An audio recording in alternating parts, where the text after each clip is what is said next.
ஜெர்மனியின் பாடன்-württembergல் சில பகுதிகளில் உள்ள மக்கள் நீர் பயன்பாட்டு கட்டுப்பாடுகளுக்கு தயாராக வேண்டும்.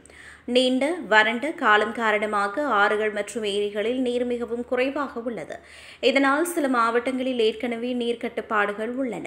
அத்துடன் இந்த ஆண்டு வறட்சி வழக்கத்தை விட முன்னதாகவே தொடங்கியதாக அதிகாரிகள் கூறுகின்றனர்.